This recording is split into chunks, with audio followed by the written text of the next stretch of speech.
이것은 철저하게 기획된 거대한 체스판입니다. 누군가 대한민국의 목줄을 쥐고 사회 전체를 자신들이 설계한 방향으로 움직이게 하려는 시도가 이미 시작되었습니다.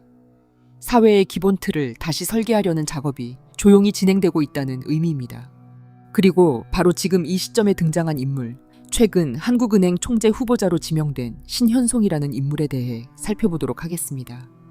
그는 대구에서 태어났으며 어린 시절 아버지를 따라 영국으로 건너갔습니다.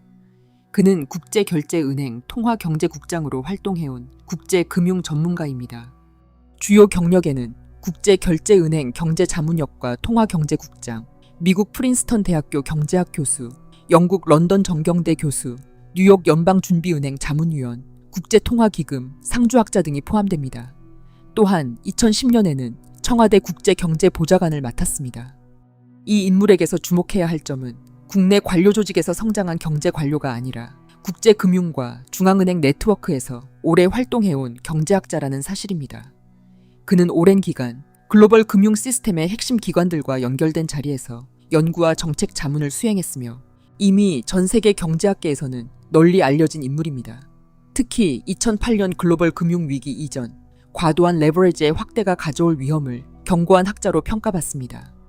신현송은 국제 금융 구조와 글로벌 자본의 작동 방식에 대해 깊이 이해하고 있는 인물이라는 평가를 받습니다. 다르게 말하면 그는 글로벌 금융 시스템 내부에서 오랫동안 활동해온 인물로서 그 구조와 작동 원리를 누구보다 잘 이해하고 있으며 동시에 그 시스템이 요구하는 정책 방향을 정확히 실행할 수 있는 인물이라는 의미이기도 합니다. 그렇다면 지금 이 시점에 왜 이러한 인물이 한국은행 총재 자리로 이동하게 되었을까요? 그 배경에는 원화 스테이블 코인 도입 문제와 더 넓게 보면 중앙은행 디지털 화폐 체제 구축이라는 거대한 변화가 자리하고 있습니다. 언론에서는 그를 세계적으로 명망 있는 경제학자, 뛰어난 국제금융 전문가라는 이미지로 소개하고 있습니다. 그러나 이 문제를 그렇게 순진하게 바라보면 상황의 본질을 놓치게 됩니다. 이 구도를 이해하려면 국제금융 세력의 큰 설계 속에서 왜 한국이 최적의 금융 실험장으로 선택되었는지부터 살펴봐야 합니다. 신현송이 국제결제은행 조사국장 시절 강하게 추진했던 개념이 바로 통일원장 프로젝트입니다. 이 구상은 중앙은행 디지털 화폐, 토큰화된 자산, 그리고 스테이블 코인을 하나의 플랫폼에서 동시에 운용하는 체제를 의미합니다. 한국의 조건을 보면 이 실험이 왜 이곳에서 추진되려 하는지 이해할 수 있습니다. 한국은 세계 최고 수준의 IT 인프라를 갖추고 있으며 전국민 스마트폰 보급률도 매우 높습니다. 여기에 가상자산 시장 역시 엄청난 거래 규모와 유동성을 이미 형성하고 있습니다. 신현송의 입장에서 보면 자신이 설계한 금융 이론을 현실에 구현하기에 이보다 더 적합한 환경을 찾기 어렵습니다.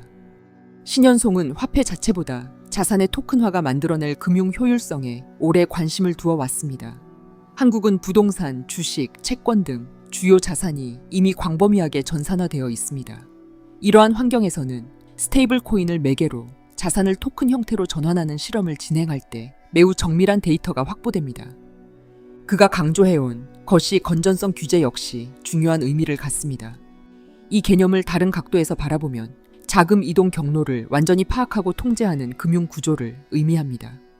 스테이블 코인이나 CBDC가 실제로 도입되면 현금이 지니고 있던 익명성은 사실상 사라집니다. 모든 거래 기록과 자금 이동 정보가 디지털 장부에 남게 되고 중앙은행은 그 데이터를 실시간으로 확인할 수 있으며 금융 위기를 예방한다는 명분 아래 국민 전체의 소비 활동과 자산 이동이 디지털 통제 체계 안에 들어가게 되는 구조가 형성됩니다. 이번 신현송의 임명이 이러한 시스템을 한국에서 먼저 완성하려는 시도가 아니냐는 의문이 제기되는 이유도 바로 이 지점에 있습니다. 연방준비제도와 국제결제은행의 작동 원리를 누구보다 잘 이해하는 인물, 그리고 글로벌 엘리트들의 바운더리 안에서 오래 활동해온 인물이 한국은행 총재 자리에 오른다는 사실은 굉장히 의미심장합니다. 결국 이번 인사 조치는 달러 패권 체제와 연결된 스테이블 코인 구조를 한국 금융 시스템에 자연스럽게 이식하려는 국제 금융 세력의 전략적 배치인 것입니다. 신현송은 중앙은행들의 중앙은행으로 불리는 국제결제은행에서 조사국장과 경제보좌관이라는 핵심 요직을 맡았던 인물입니다.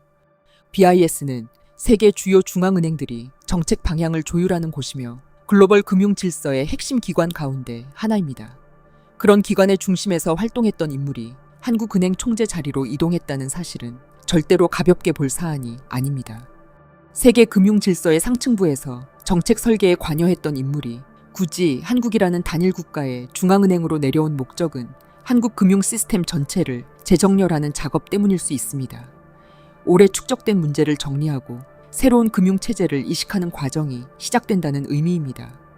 신현송의 역할을 이해하려면 전임 총재였던 이창용 시기 동안 만들어진 금융 환경을 함께 살펴볼 필요가 있습니다.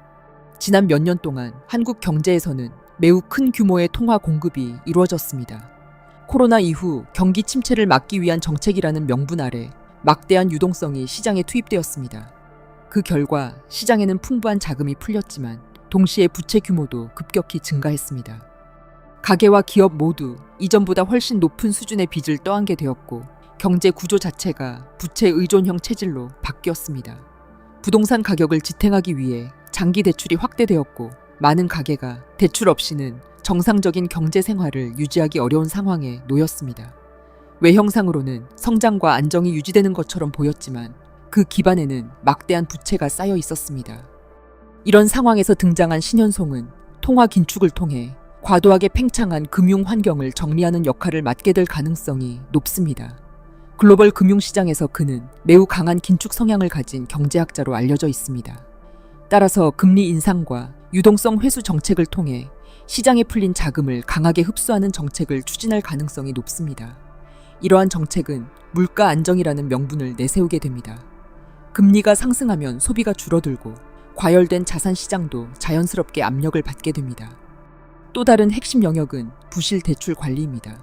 수년 동안 대출에 의존해 유지되던 기업들과 과도한 레버리지 상태의 가계가 시장에서 정리되는 과정이 시작될 수 있습니다. 금융 시스템 내부에 축적된 거품을 제거하는 강력한 구조조정도 이루어질 가능성이 있습니다. 이 과정은 경제 전체에 상당한 고통을 동반할 수 있습니다. 이러한 구조 정리는 새로운 금융체제를 도입하기 위한 전 단계로 해석될 수 있습니다. 그리고 그 체제의 핵심에는 중앙은행 디지털 화폐, 즉 CBDC가 있습니다. 신현송의 등장과 지금 진행되는 금융구조 재편의 궁극적인 목적은 한국의 기존 통화 시스템을 디지털 기반 금융체제로 전환하는 데 있을 가능성이 매우 큽니다. 신현송이 손에 쥐고 있는 것은 금리 인상이라는 정책 수단 하나만이 아닙니다. 그 뒤에는 훨씬 더 거대하고 근본적인 장치가 함께 준비되어 있습니다. 바로 그의 핵심 정책 방향으로 알려진 CBDC입니다. 그는 민간에서 발행되는 스테이블 코인에 대해 매우 강한 경계 태도를 보여왔습니다. 대신 중앙은행이 직접 통제하는 CBDC와 예금 토큰 체계를 중심으로 한 디지털 화폐 질서를 강조해 왔습니다. 표면적으로 제시되는 명분은 화폐 시스템의 안정성과 신뢰 유지입니다. 금융 시스템의 안전성을 강화하고 위기를 예방한다는 설명입니다. 그러나 이 구조를 다른 각도에서 바라보면 전혀 다른 모습이 드러납니다. CBDC 체계가 완성되면 모든 돈은 디지털 장부 위에서 움직입니다. 거래 기록과 자금 이동 경로가 실시간으로 기록되고 중앙은행은 그 데이터를 확인할 수 있습니다. 현금이 갖고 있던 익명성은 사실상 사라집니다. 돈은 교환 수단이 아닌 추적 가능한 데이터로 바뀌게 됩니다. 이러한 체계는 강력한 통화 정책 도구로 사용될 수 있습니다. 금리 정책뿐 아니라 특정 소비를 장려하거나 제한하는 정책까지 기술적으로 구현할 수 있습니다.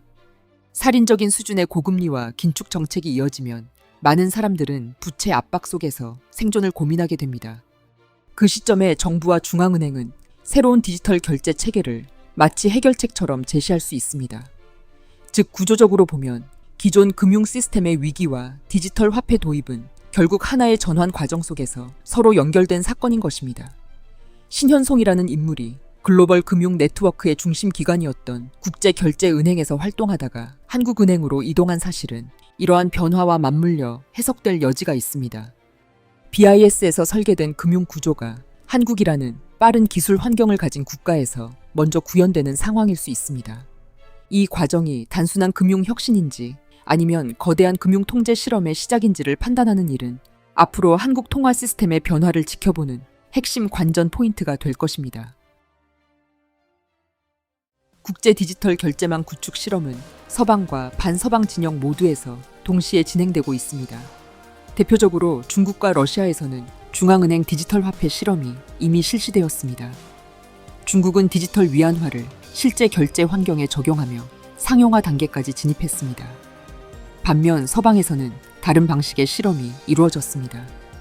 비트코인과 각종 알트코인, 그리고 스테이블 코인이 그 사례입니다. 두 체계는 겉으로 보면 전혀 다른 방향에서 움직이는 것처럼 보입니다. 하나는 중앙은행이 직접 통제하는 디지털 화폐 체계이고, 다른 하나는 민간이 만든 탈중앙형 가상자산 체계입니다. 그러나 결국 두 축이 향하는 목적지는 동일합니다. 그것은 바로 중앙은행 디지털 화폐라는 새로운 화폐 질서입니다.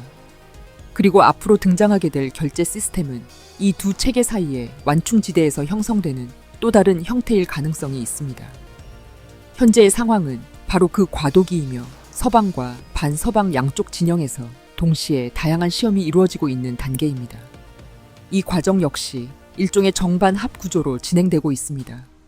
서로 대립하는 두 체계가 경쟁하고 충돌하는 과정을 거치면서 결국 하나의 새로운 금융 구조로 통합되는 방향입니다. 그리고 이러한 과정을 종합해보면 하나의 결론에 도달하게 됩니다. 결국 전 세계에 이 시스템을 보급하려는 하나의 세력이 존재한다는 것입니다. 신현송의 등장 역시 이 과정 속에서 보여지는 찰나의 장면에 불과한 것입니다. 시청해주셔서 감사합니다.